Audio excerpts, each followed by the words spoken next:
Okay sir, firstly गुनहगार काफ़ी interesting है। मैंने देखा promos, the whatever promos I saw, the things look very interesting, very questionable. कहना चाहोगे सर आप, what make you to do this project? यार गुनहगार एक टेली प्ले है जो हमने जी थिएटर के लिए किया है। जी थिएटर के लिए मैंने काफ़ी काम पहले किया है, और इस बार जब उन्होंने कांटेक्ट किया तो उन्होंने बोला कि जिस टाइप के नाटक हमने पहले किए हैं उस बार कुछ अलग चाहते हैं, एक थ्रिलर या एक मिस्ट्री टाइप का कुछ चाहते हैं, जो मेरे लिए भी नया था। तो मैंने बोला यार ये एक्साइटिंग है, एक सोचते हैं कि एक ऐसी कहानी जो और हो सके तो जो थोड़ा सा एक थिएटर का जो फील है कि एक कमरे में सेट है ये कहानी, और एक्चुअली मतलब जो भी मिस्ट्री है, जो भी सस्पेंस है, वो एक्चुअली सिर्फ बातचीत में हो रही है। जो ये कैरेक्टर्स हैं, और सब कैरेक्टर्स ऐसे हैं जो आपको दिख रहा है वो सच नहीं है, सब अपना कुछ झूठ छुपा रहे हैं, और टेक्निकली सभी गुनहगार हैं किसी तरीके से। तो मुझे वो बहुत इंटरेस्टिंग लगा कि जब आप एक प्ले कर रहे हैं और टेली प्ले कर रहे हैं, तो कुछ जो लिमिटेशंस होती हैं वो उसमें आप क्या चाहते हैं कि सबसे पावरफुल दो चीज़ें हों, राइटिंग और परफॉर्मेंसेस। तो उस हिसाब से हमने सोचा कि ये कुछ ट्राई करते हैं और एक बनाते हैं, और टचवुड बहुत अच्छा बन गया है गुनहगार, काफ़ी इंटरेस्टिंग है। सर आप क्या कहना चाहोगे अपने किरदार के बारे में? और टेली प्ले एक नई चीज़ हमारी ऑडियंस की तरफ आ रही है, रुक कर रही है, काफ़ी इंटरेस्टिंग लगता है जब टेली प्ले में कोई भी शो होता है, थिएटर जैसी फीलिंग आती है। सर आप क्या कहना चाहोगे? नहीं, वही मेरे को बहुत इंटरेस्टिंग लगता है ये मीडियम। यस। चूँकि हम उतना रेगुलरली आजकल थिएटर नहीं कर पा रहे हैं, और कोविड के दौरान खासकर लोग थिएटर जा भी नहीं पा रहे थे, देख भी नहीं पा रहे थे। तो ये एक बहुत अच्छा इनिशिएटिव है जी थिएटर द्वारा, क्योंकि इस माध्यम से लोग नाटक देखेंगे, और हो सकता है नाटक अगर उन्हें पसंद आए बार बार देखने पर, तो हो सकता है वो स्टेज में भी इसे देखना चाहें। और शूटिंग वाइज भी जैसा हम शूट कर रहे थे, और 2-3 दिन में हमने ये शूट किया है, पर हम एक सीन पूरा एक साथ करते थे, तो वो काफ़ी थिएट्रिकल अप्रोच है। एक बॉक्स सेट में शूट हो रहा है और एक रिदम होती है हर सीन की, तो वो हम बरकरार रख पा रहे थे, और उसका बहुत बड़ा श्रेय आकर्ष को भी जाता है, क्योंकि वो आते हैं थिएटर बैकग्राउंड से, तो वो उस बात को समझते हैं। और एक्टरों को भी करने में मज़ा आता है। तो बहुत अच्छा अनुभव रहा। और किरदार के बारे में क्या कहना चाहोगे अपने?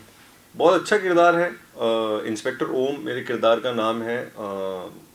मैं जैसा हूँ उससे काफ़ी विपरीत है वो किरदार, और वैसा ही करने में मज़ा भी आता है एक्टरों को। काफ़ी एग्रेसिव है वो, और लेयर्ड है। ऐसा नहीं है कि वो गुस्सैल है तो बुरा इंसान है, राइट।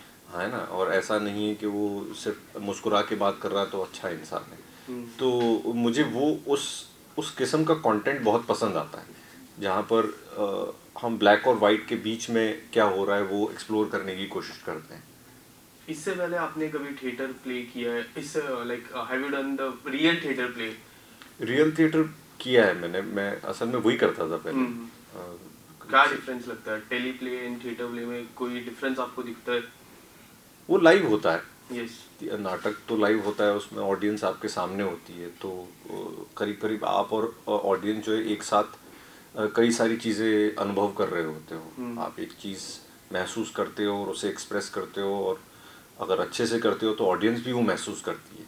तो एक किस्म की एनर्जी होती है जो दोनों के बीच उस समय होती है, तो उसका अनुभव बहुत अलग होता है। As an director how do you see this medium? क्या चेंज आपको लगता है फ्यूचर में? किस तरह से, जैसे ओटीटी प्लेटफॉर्म है now, it's the era of OTT platform, जो टेली प्ले है वो एक लगता है आपको कि बड़े लेवल पे होने वाला है इन फ्यूचर?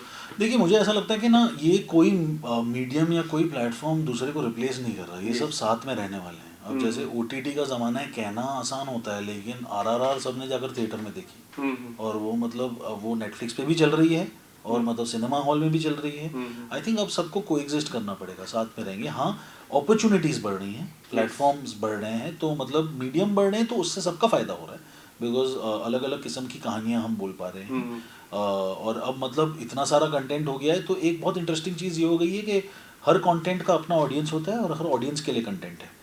तो सब लोग सब नहीं देख सकते, अब उनको चुनना पड़ता है, और वो चुनने में भी मतलब जो उनकी पसंद है, तो आज आपकी पसंद का कुछ ना कुछ तो मिल जाएगा आपको। और हर किसी की पसंद का कुछ ना कुछ मिल जाएगा। तो जैसे ऑफ कोर्स जैसे सुमित ने कहा कि एक टेलीप्ले करने से उसकी रीच बहुत ज़्यादा है। Right. जैसे मैं अगर एक बहुत ही सक्सेसफुल नाटक रंगमंच पे करूँ तो मतलब एक शो में मैक्सिमम 1000 लोग देखने आएंगे, वो भी अगर फुल हाउस रहा। नहीं तो ज़्यादातर तो हम लोग 250-300 लोग के लिए परफॉर्म कर रहे हैं एक टाइम पे। ये तो मतलब एक बार प्लेटफॉर्म पे आए तो करोड़ों लोग देख सकते हैं, मतलब देखना चाहेंगे जितने भी वो तो आएंगे, लेकिन क्या है कि रीच इतनी ज़्यादा हो गई। ऑल्सो हो सकता है कि ये ऐसे शहरों में लोग देख रहे हैं जहाँ पे शायद कोई अच्छा रंगमंच हो ना, जहाँ उनको मतलब अपॉर्चुनिटी ना मिले ऐसे ऐसे नाटक देखने की या ऐसे एक्टरों को देखने की जो मतलब इस टाइप के कंटेंट में शायद उनके पास वो मौका ना हो। तो रीच ऑफ कोर्स बहुत ज़्यादा है, बट वही मतलब आई थिंक ख्वाहिश यही है कि ये जो कह रहे हैं कि दोनों तरफ से दोनों माध्यम का फ़ायदा हो। थिएटर की वजह से टेलीप्ले को कहानियाँ मिले, टेलीप्ले की वजह से लोगों को और कहानियाँ देखने को मिले, और शायद टेलीप्ले की वजह से लोग और रंगमंच पे आए। तो वो एक आई थिंक सबको एक दूसरे को एक सपोर्ट करना पड़ेगा और ऑटोमेटिकली सब साइमल्टेनियसली को एग्जिस्ट करेंगे। तो और सबसे बड़ा क्या रीजन था टेलीप्ले में? रंगमंच पे भी आप ला सकते थे ये सेम कंटेंट वाइज, बट आपने टेलीप्ले चूज किया, कोई ऐसा पर्टिकुलर रीजन था? देखिए मैंने बहुत सारे अपने ही नाटक को टेलीप्ले बनाया है।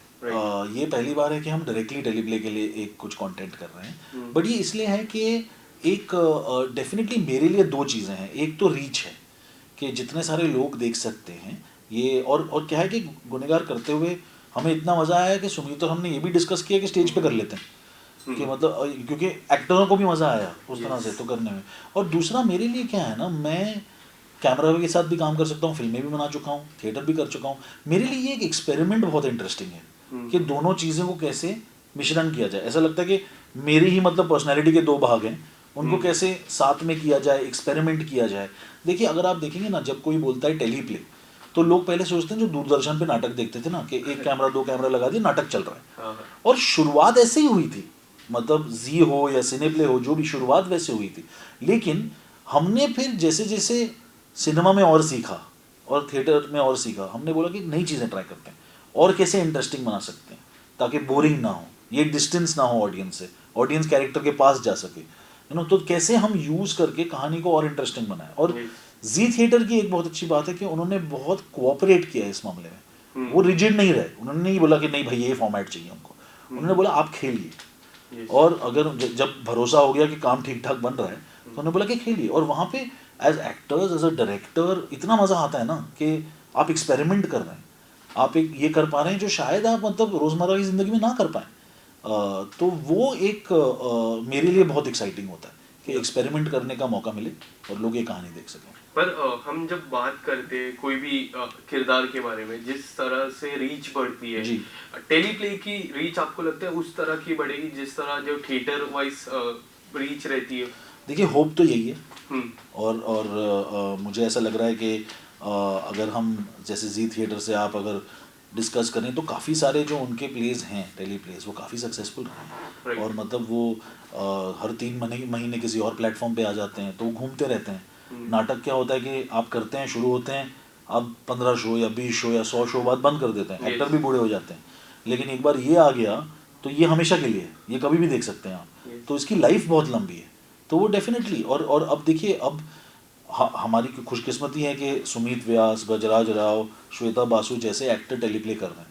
Correct. तो ऑटोमेटिकली मतलब वो टेलीप्ले का रीच और बढ़ेगा क्योंकि इनकी फ़ैन फॉलोइंग है। तो क्योंकि ये लोग अपना थिएटर का जो अनुभव रह चुका है, शायद ज़्यादा नहीं कर पाते, मिस कर रहे थे, इस चक्कर में आकर एक टेलीप्ले कर दिया। बट अभी ये आकर्षित हो गया ना मामला, ये कास्ट को देखने के लिए तो आप थिएटर वगैरह छोड़ मीडियम भूल जाइए। आपको ये एक्टर पसंद है, जो भी मीडियम है आप देखेंगे, तो मतलब उससे भी फ़ायदा हो रहा है कि आज को मतलब ये एक्टर्स आकर प्रोत्साहन दे रहे हैं, तो टेलीप्ले को भी मदद हो रही है। सुमित जी, मेरा सवाल आपसे रहेगा, जिस तरह हम theatre as an theatre artist हम ऑडियंस के सामने परफॉर्म करते हैं, क्या आप इस किरदार के सामने ऑडियंस को कई हद तक मिस करो? लाइव ऑडियंस की मैं बात करो, जो लोगों अब तो मोबाइल पे देख सकते, कहाँ पे भी देखते, बट लाइव ऑडियंस का फीलिंग कुछ अलग होती है। क्या ये किरदार में आप लाइव ऑडियंस को मिस करोगे?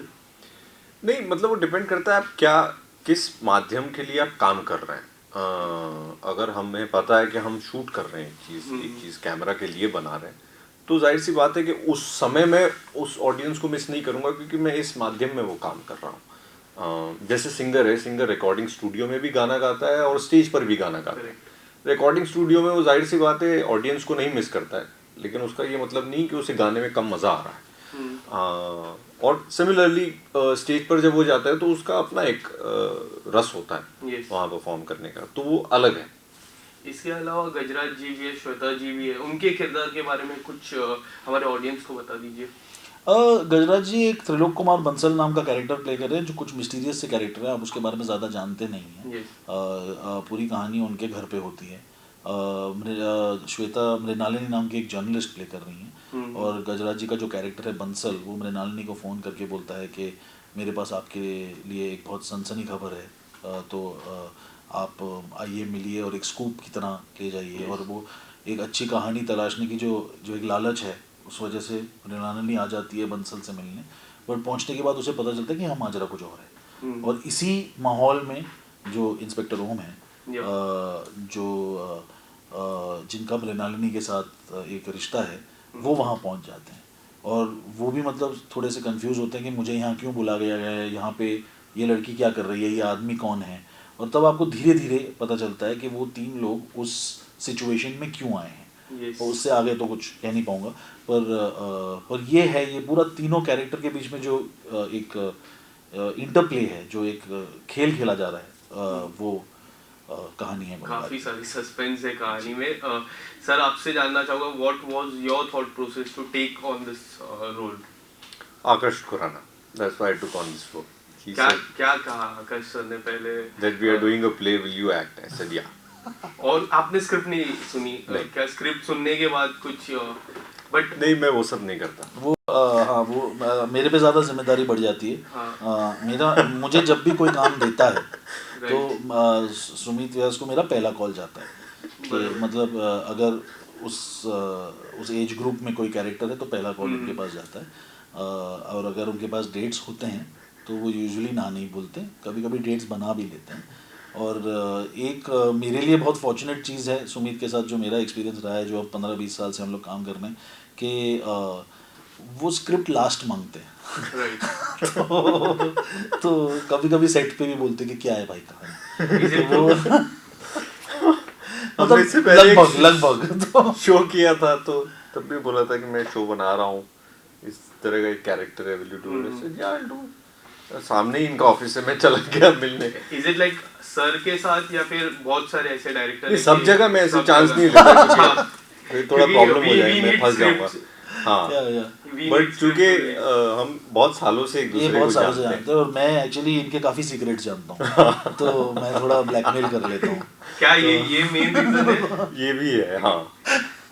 और इसके अलावा आपने जिस तरह कहा कि लाइक आपके अगेंस्ट ये रोल है जो आप रियल लाइफ, पर कोई ऐसी दो सिमिलरिटी जो आपको लगती है कि हाँ ये मेरी रियल लाइफ से मैच करती है इस रोल के बारे में? मतलब आप जब भी कोई एक्टर एक कैरेक्टर निभाता है तो जाहिर सी बात है वो अपनी लाइफ से भी बहुत सारी कुछ चीज़ें उसमें डालता है, क्योंकि हवा से तो हम चीज़ें नहीं उठा सकते। उसके बिहेवियर पैटर्न को वो समझेगा और उसके बाद सोचेगा कि मैं अपनी लाइफ से क्या क्या बोरो कर सकता हूँ इस कैरेक्टर के लिए।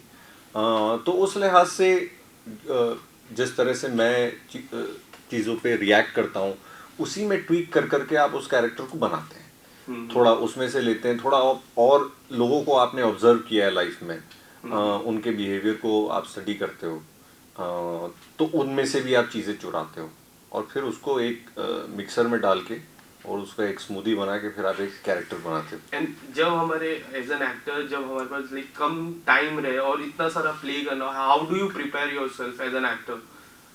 आई एम ऑलवेज प्रिपेयर्ड। कुछ ऐसी प्रिपरेशन, कुछ ऐसी तैयारी जो आप करते हो?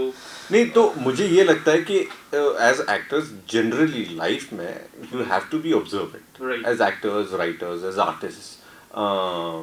अमूमन आप देखेंगे कि जो लोग लिखते हैं या क्रिएट करते हैं वो इंटरेस्टिंग जगहों पे जाना चाहते हैं, इंटरेस्टिंग लोगों से मिलना चाहते हैं, वियर्ड लोगों से मिलना चाहते हैं, अलग अलग अनुभव करना चाहते हैं लाइफ में। वो क्यों करते हैं? वो इसलिए करते हैं क्योंकि यहाँ से उनको खुराक मिलती अपनी कला के लिए। तो लाइफ में आप इन जनरल जब आप जी रहे हैं तो आप हर बार चीज़ों को हल्के अलग नज़रिए से देखते हैं, है ना। जो कुछ चीज़ें उनको लगता है कि यार इस आदमी ने मेरे साथ बदतमीज़ी की तो अगर एक आम इंसान अगर उस पर रिएक्ट करके कुछ उस पर उससे झगड़ा करेगा, हो सकता है एक आर्टिस्ट उसको करने देगा थोड़ी देर, क्योंकि शायद उसको उसमें से भी कोई कुछ इंटरेस्टिंग मिल रहा है। या कोई अगर एक इंसान है जो बहुत बोर कर रहा है, तो हो सकता है नॉर्मल इंसान वहां से चला जाए, लेकिन एक्टर होगा, राइटर होगा, वो उसके साथ भी बैठेगा, क्योंकि उसमें भी उसे कुछ मिल रहा होता है। इसकी पर्सनैलिटी में कोई एक क्वर्क है जो शायद मैं कहीं इस्तेमाल कर पाऊँ। तो ये तैयारी आपकी ताउम्र चलती है। सर कितने समय का प्ले होगा ये, ड्यूरेशन टाइम कितना होगा, कितना लंबा है ये? कितना लंबा होगा? ये गुनहगार 1 घंटे का टेली प्ले है। यस। एक काफ़ी टाइट 3 लोगों की कहानी है और उस 1 घंटे में काफ़ी कुछ होता है, बट हाँ 1 घंटे का है। लास्टली ऑडियंस को क्या मैसेज देना चाहोगे, और कब आने वाला है ये जी थिएटर प्ले में? तो गुनहगार रिलीज़ हो रहा है 24 तारीख को, 24 सितंबर को वो आ रहा है टाटा प्ले पे, और 25 तारीख को अगले ही दिन वो DTH, डिश टीवी और एयरटेल लाइव पे आ जाएगा। तो सब लोग वहाँ देख सकते हैं। और ऑडियंस से मतलब यही दरख्वास्त करेंगे कि देखें, कोशिश करें। अगर आपको टेलीप्लेस पसंद है तो ये बहुत ही उम्दा टेलीप्ले है। अगर आपने कभी टेलीप्ले नहीं देखा तो पहला टेलीप्ले इससे बनाइए, बिकॉज़ ये बहुत अच्छे से बना है, परफॉर्मर्स बहुत अच्छे हैं और कहानी काफ़ी रोमांचक है। तो हो सकता है कि अगर टेलीप्ले की दुनिया में ये आपकी शुरुआत है तो शायद आप हमेशा के लिए हुक हो जाए। Any small message sir from your side? नहीं, यही है। आई मीन एक इंटरेस्टिंग, एंगेजिंग कहानी है, एंटरटेनिंग कहानी है, अच्छे परफॉर्मेंसेस है, अच्छा डायरेक्शन है, तो उसे देखें और उसका आनंद लें। मैसेज तो क्या है कि अभी आजकल सब लोग मैसेज दे रहे हैं ट्विटर से भी, मैसेज क्या देना, सबको सब पता है। Thank you so much guys, all the best. Thank you.